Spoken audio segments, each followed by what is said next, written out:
Leonardo da Vinci, जब भी हम इस नाम को सुनते हैं तो तुरंत ही हमें उनके कुछ सबसे प्रतिष्ठित चित्रों जैसे मोनालिसा और द लास्ट सपर से जोड़ देता है। निस्संदेह वह अब तक के सबसे महान चित्रकारों में से एक थे। फिर भी वह एक बहुत ही प्रतिभाशाली फिजियोलॉजिस्ट भी थे और मानव शरीर के बारे में उनकी जबरदस्त टिप्पणियों ने चिकित्सा विज्ञान को आकार देने में मदद की है, जैसा कि हम आज जानते हैं। एक ऐसे व्यक्ति जिसके बौद्धिक कार्य ने उसकी मृत्यु के बाद से दुनिया को मोहित कर लिया है। हम उनके प्रारंभिक जीवन के बारे में अपेक्षाकृत कम जानते हैं। उनका जन्म 1452 में विंची के छोटे से शहर में हुआ था, जो एक अमीर नोटरी पिएरो दा विंची और एक किसान महिला कैटरीना के नाजायज बेटे थे। वह 5 साल की उम्र तक अपनी मां के साथ रहे। उसके बाद वह अपने पिता के साथ रहने के लिए चले गए। 14 साल की उम्र में दा विंची एक प्रशंसित कलाकार एंड्रिया डेल वेरोकियो के छात्र बन गए, जिन्होंने उन्हें विभिन्न प्रकार के कौशल सिखाए। दा विंची पहली बार शरीर रचना विज्ञान में रुचि लेने लगे, क्योंकि वेरोकियो ने अपने छात्रों को इस विषय का अध्ययन करने के लिए प्रोत्साहित किया। इसने उन्हें अपने अवलोकन कौशल को सटीक रूप से और विकसित करने में सक्षम बनाया, कुछ ऐसा जो दा विंची की कलाकृति और रेखाचित्रों में स्पष्ट रूप से देखा जा सकता है। वास्तव में दा विंची मानव शरीर रचना विज्ञान में रुचि लेने लगे। एक नई नोटबुक जिसको उन्होंने 2 अप्रैल 1489 को दिनांकित किया, उन्होंने ऑन द ह्यूमन फिगर नामक अपनी पुस्तक शुरू की और मानव खोपड़ी के संरचनात्मक चित्रों की एक श्रृंखला बनाई। आज इस नोटबुक को एनाटोमिकल मैन्युस्क्रिप्ट बी के नाम से जाना जाता है। फ्लोरेंस में उनकी मुलाकात एक अस्पताल में एक ऐसे व्यक्ति से हुई जो 100 साल का था। उस आदमी ने उन्हें बताया कि अपने बुढ़ापे से कमजोर महसूस करने के अलावा उसे अपने शरीर में और कोई समस्या नहीं है। लेकिन कुछ समय बाद उसकी मृत्यु हो गई और दा विंची को उस शव को डिसेक्ट करने का काम दिया गया, लेकिन दा विंची उसकी मौत का कारण देखना चाहते थे। अपनी परीक्षा से उन्होंने कोरोनरी आर्टरी रोग का पहला ज्ञात विवरण प्रदान किया, यह सुझाव देते हुए कि यदि आर्टरीज फुर्रोवेद अप हैं तो वे एक संभावित स्वास्थ्य जोखिम हो सकती हैं। बाद में उन्होंने एक बैल और एक सुअर के दिलों पर निरीक्षण किया और दा विंची को दिल की समझ प्रदान की जो उनके समय की चिकित्सा सोच से परे थी। उन्होंने रक्त प्रवाह में धाराओं का पता लगाया कि शरीर में रक्त को गर्म करने के लिए हृदय जिम्मेदार नहीं था और यह कि यह एक मांसपेशी थी, एक ऐसा तथ्य जिसे पहले कभी नहीं समझा गया था। उन्होंने यह भी महसूस किया कि हृदय में 4 कक्ष होते हैं और कलाई में नाड़ी बाएं वेंट्रिकल के संकुचन से जुड़ी होती है। हालांकि इस सारे काम के बाद अधिक मानव विच्छेदन करने की उम्मीद में दा विंची को फ्लोरेंस, मिलान और रोम के अस्पतालों में मानव लाशों का उपयोग करने की अनुमति मिली। यह सामान्य अभ्यास नहीं था, लेकिन दा विंची की प्रतिष्ठा ने उन्हें ऐसे अनुरोध करने की अनुमति दी। 1510 और 1511 के बीच के समय में दा विंची ने लगभग 13,000 शब्दों के साथ 240 से अधिक संरचनात्मक चित्रों के साथ कागज की एक श्रृंखला बनाई।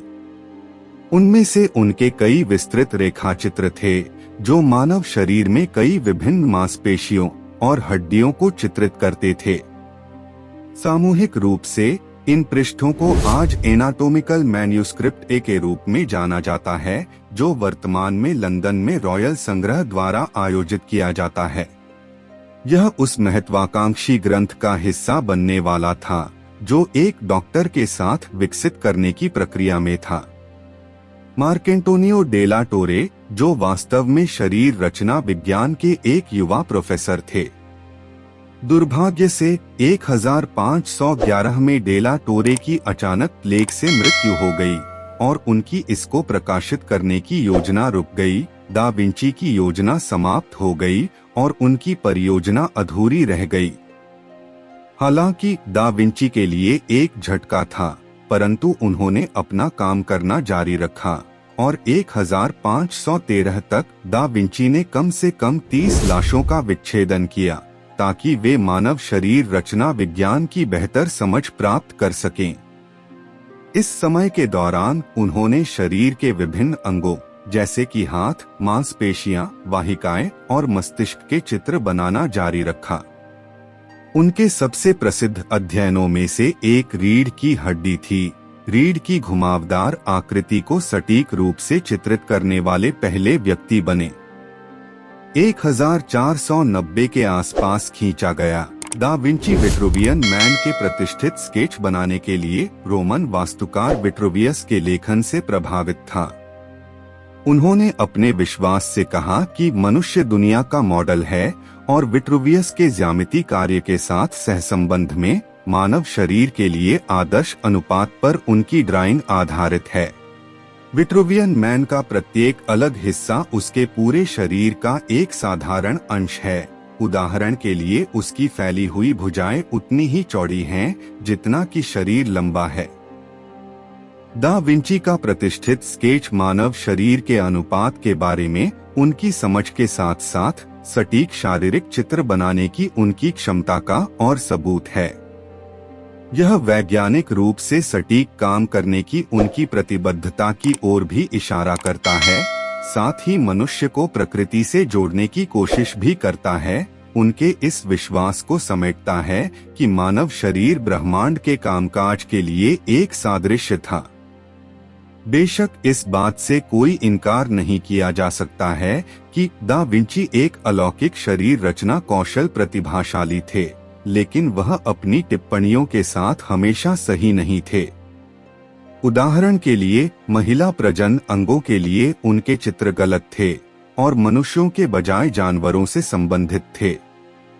दिलचस्प बात यह है कि गर्भ के अंदर एक भ्रूण का उनका प्रसिद्ध चित्रण वास्तव में एक गर्भवती गाय पर किए गए एक विच्छेदन पर आधारित था। यह कहने के बाद यह ध्यान दिया जाना चाहिए कि जबकि दा विंची ने मानव लाशों तक पहुंच प्राप्त की थी, लेकिन उस समय एक महिला के शरीर की ठीक से जांच करना बहुत कठिन था, जिसने उनकी जांच करने की क्षमता को सीमित कर दिया। दा विंची ने मानव शरीर के अपने अध्ययन को जारी रखा। उनके शारीरिक चित्र एक अलग कहानी बताने लगे। उन्होंने मूल रूप से उत्तम चित्र बनाने पर बहुत जोर दिया था, लेकिन अंततः शरीर विज्ञान में उनकी रुचि बढ़ गई। अब वह शरीर की संरचना की तुलना में शरीर की आंतरिक कार्यप्रणाली के कार्य के बारे में अधिक चिंतित थे। विशेष रूप से उन्होंने शरीर में मांसपेशियों और वे कैसे चलती हैं, साथ ही हड्डियों पर ध्यान केंद्रित किया।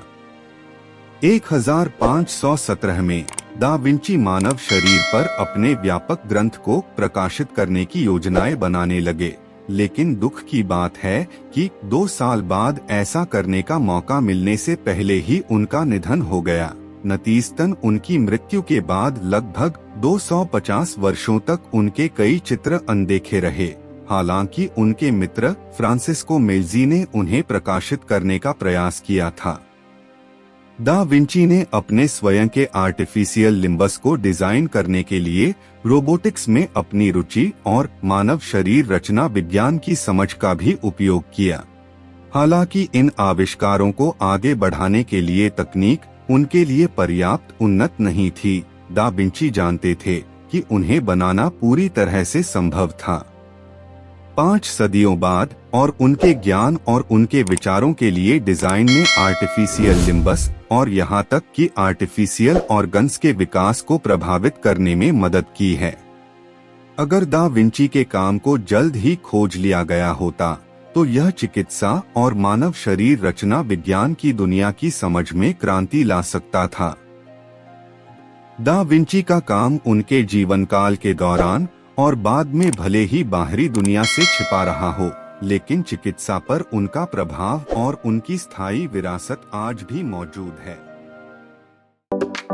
For more updates, subscribe our channel, click the video link and enjoy watching the video.